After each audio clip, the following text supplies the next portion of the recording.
अस्सलाम वालेकुम, मैं हूं इमरान हैदर और आप देख रहे हैं पाकिस्तान पॉइंट। कल का जो इलेक्शन है वो इख्तिताम पजीर हो चुका है और आपको जो रिजल्ट्स हैं वो सारे आपके सामने आ चुके हैं। मैं सिर्फ एक पोलिंग जो एक हलका था उसकी बात करूंगा, वो था पीपी 139 जगह पर मैं मौजूद था। सारा दिन मैं वहां पे रहा, उससे पहले भी मेरी वर्किंग थी। तो वहां क्या होता रहा और कैसे होता रहा, और बात मैं करूंगा धांधली की, जिसके ऊपर बहुत ज़्यादा बातचीत की जा रही है और जो पीटीआई है वो काफ़ी संगीन इल्ज़ामात लगा रही है।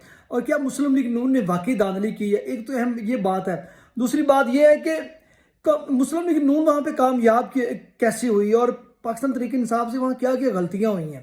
ख़ास तौर पे जो मैंने कुछ इनकी वीडियोस शेयर की थी जिसमें एहसान रियास एक अरूज पब्लिक स्कूल के बाहर जो है वो अभी आई थिंक 5:05 पर ही वो बाहर निकले थे और उन्होंने अपनी जीत का ऐलान कर दिया था।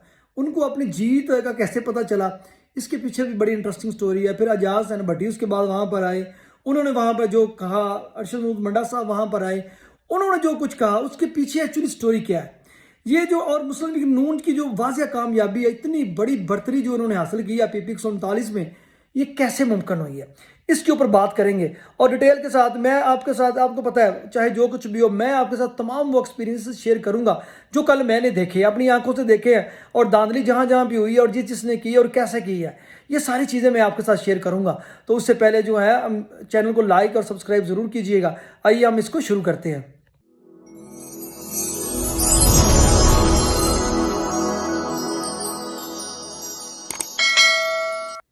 सबसे पहले ना हम बात करते हैं धांधली के बारे में। जिमनी इलेक्शन हो गया, खैर वफियत से पाकिस्तान के अंदर हो गया।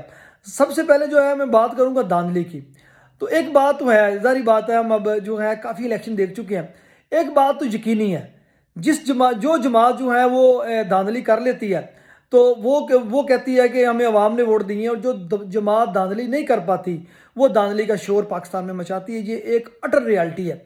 अब आप इसको ऐसे ले सकते हैं कि जो पीपल्स पार्टी, उसने कभी नहीं कहा कि जो है इंटीरियर सिंध में कभी धांधली हुई है। पीपल्स पार्टी ये कभी नहीं कहती कि अंदरूनी सिंध में जो है वो सखर में या लाड़काना में कभी धांधली हुई है और वहाँ से जो पीपल्स पार्टी के बंदे एक तरफा जीत जाते हैं, जबकि वो जनूबी पंजाब में, सेंट्रल पंजाब में वो धांधली या केपीके में धांधली का शोर मचाती है। इस तरह जो पाकिस्तान तरीके इंसाफ है वो कभी भी ये नहीं कहेगी कि वो केपीके में वो धांधली करके जीते हैं और वो वहाँ पे कहेंगे कि हमने वन साइडेड इलेक्शन जीत लिया, अवाम हमारे साथ है, और नून लीग जो है वो वहाँ पे कहेगी तो हमारे साथ धांधली हुई है।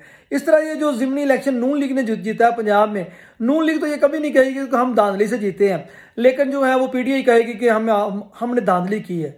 ये पाकिस्तान में धांधली का और अवाम ने हमें वोट दिए, ये वो चूरन है जो पिछले 70 साल से हम बेच बेच के अब अवाम के जो हाजमे हैं वो ख़राब हो चुके हैं। इसमें असलियत यही है, जिसके पास ताकत होती है वो टिका के धांधली करता है, और जिससे धांधली होती नहीं है वो धांधली का शोर मचाता है। ये पाकिस्तान के इलेक्शन की एक अटल हकीकत है, और जिसके सामने जो election commission, supreme court of Pakistan सारे बेबस हैं और किसी के पास कोई इसका हल नहीं है।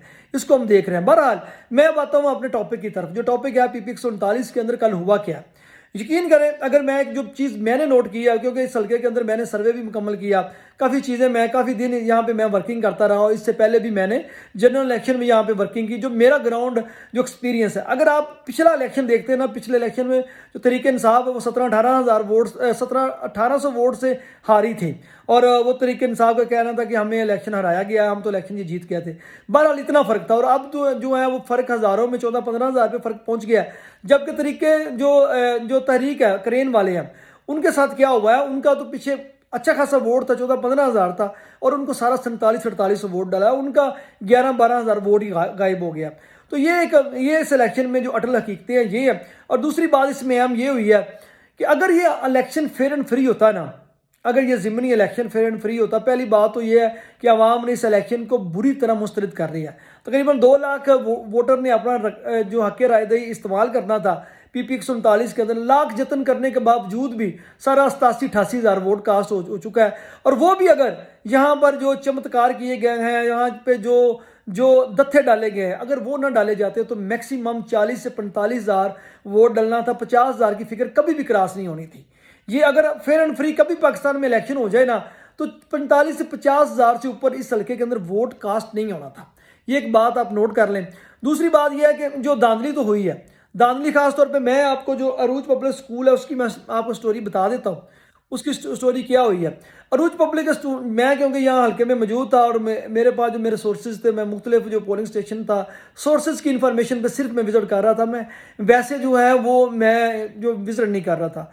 मेरे सोर्स ने तकरीबन कोई 4:32 में मुझे खबर दी कि अगर आपने कुछ देखना है ना तो आप अरूज पब्लिक स्कूल में चले जाए। मुझे तो अरूज पब्लिक स्कूल का पता नहीं था। मैंने उससे पूछा, उसने मुझे कहा तुम जाना जो है अल सही चौक है जो राउंड अबाउट बना हुआ है, वहाँ से जो शेखपुरे को रोड जा रहा है कोट अब्दुल माल, उसके ऊपर जाना। जैसे ही आप रोड के ऊपर जाओगे तो आपके जो है ना बाएं हाथ पे आवाम नज़र आएगी और सामने बोर्ड लगा होगा अरूज पब्लिक स्कूल का, तो वहाँ पे जाके देख लें। मैं कोई 5-6 मिनट की ड्राइव पे था। मैं जब वहाँ पर पहुँचा तो उस वक्त टाइम हो चुका था 4:40 या 37 या 40 मिनट का टाइम हो चुका था। उसके साथ ही जो है वो जब मैं इंटर हो रहा था, मेरे इंटर होने से थोड़ा सा पहले जो है मुस्लिम लीग नून के जो एमपी थे एहसान रियाज साहब, वो वहाँ पर इंटर हुए। और उसके साथ ही जो दूसरे जितने भी वहाँ पर आप कह लें पोलिंग एजेंट्स थे, तरीके इंसाफ का था, तरीके करेन वालों का था, वो सारे जो थे पोलिंग एजेंट बाहर निकाल दिए गए थे।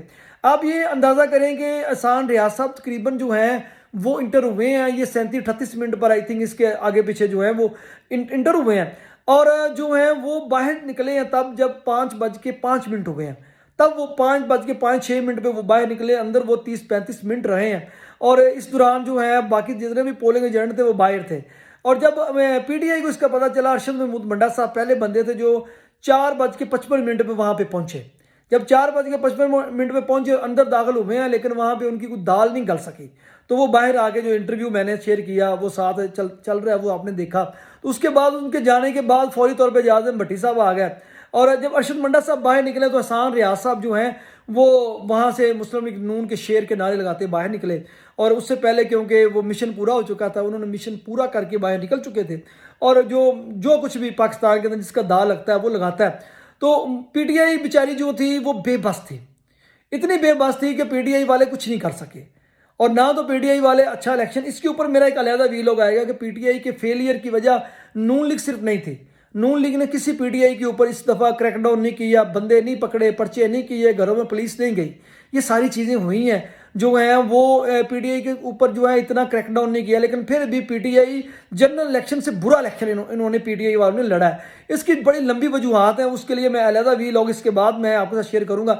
इसमें सिर्फ मैं आपके साथ ये मैंने शेयर करना था धांधली किस तरह हुई है। एक ये यहाँ पर अरूज पब्लिक स्कूल का जो चीज़ें मैंने आपके सामने अनफोल्ड की हैं।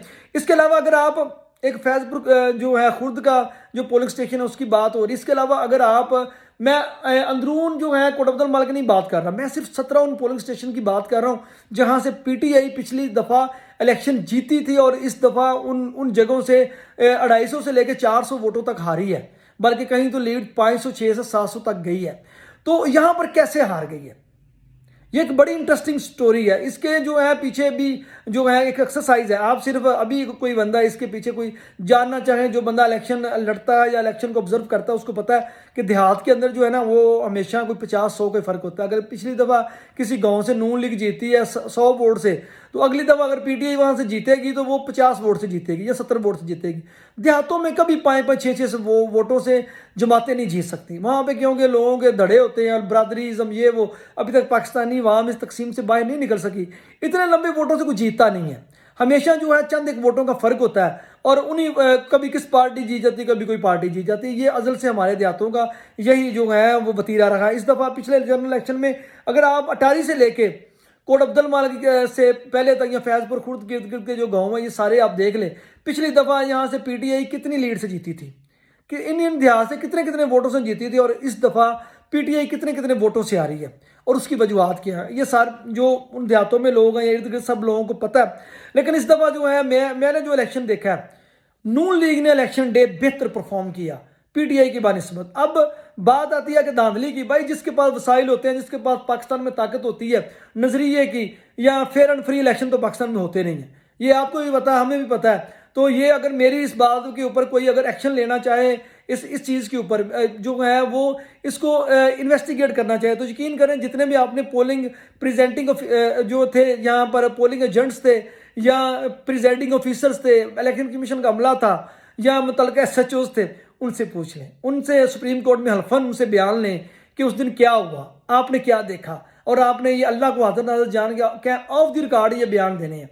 आपके बयान ऑफ द रिकॉर्ड होंगे और इन बयानात की वजह से आपकी नौकरियां नहीं जाएंगी, तो वो आपको पूरा सच जो है ना तोते की तरह जो है वो सुना देंगे। अब आती है कि यार इतने लोग पोलिंग एजेंट्स थे, प्रिजाइडिंग ऑफिस जो है वो वहाँ पे इलेक्शन कमीशन का अमला था, वो इतने बेहिस थे। भाई जब आपकी फ़ोटो उतारी जाती है ना और कहा जाता है भाई अगर तू तावन नहीं ना करेगा तो तू गया, और उनको पता है कि अगर हम तावन नहीं ना करेंगे तो वाकई हम चले जाएंगे। ये पाकिस्तान है, पाकिस्तान की ब्यूरोक्रेसी ने, पाकिस्तान का जो इलेक्शन कमीशन का अमला उन्होंने, उनको पता है ये एक दिन का स्यापा है। ये पाकिस्तान में इलेक्शन तो हमेशा ऐसे ही होता है, जिसका जुगाड़ जो लगता है वो करता है। तो इनकी वजह से हम अपने बच्चों की रोजी रोटी क्यों जो है वो उस तौर पे लगाएं। तो हर बंदा जो है अपने फ्यूचर के लिए, अपनी रोजी रोटी के लिए लड़ रहा है। बहरहाल ये इलेक्शन जिसके पास ताकत थी उसने ताकतवर तरीके से लड़ा है और वो ताकतवर तरीके से जीत गया।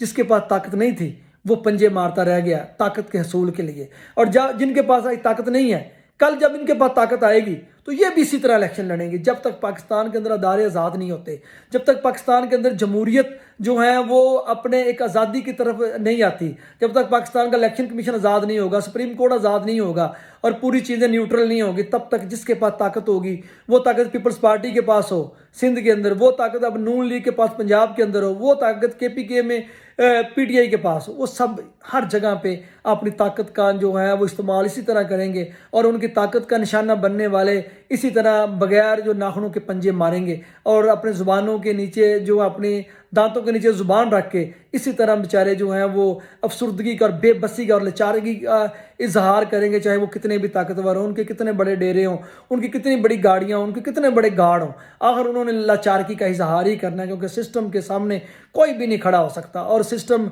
जो है वो ताकतवरों का ही है। तो बहरहाल पाकिस्तान एक लास्ट पे अगर कोई जो ताकतवर जो पाकिस्तानियत जिसके अंदर वो सुनना चाहे तो यकीन करें ऐसे इलेक्शन ना ही करवाया करें। ऐसे इलेक्शन से इस रियासत के बदन के ऊपर जो चंद एक कपड़े या जो फटे पुराने चीथड़े रह गए हैं वो भी नंगे हो जाते हैं, वो और नंगे होकर ये रियासत पूरी तरह बेनंग होकर सबके सामने आ जाती है। इस तरह के इलेक्शन ना ही करवाया करें तो बेहतर है। जिसको हुकूमत देनी होती है दे दिया करें, पाकिस्तानी अवाम नहीं बोलेगी, ये अवाम बड़ी अच्छी है। तो होप सो कि मेरी बातों से जो यंगस्टर सुनते हैं, नौजवान सुनते हैं, होपलेस नहीं होना। अल्लाह के घर में आस है, अल्लाह के घर में देर है देर नहीं।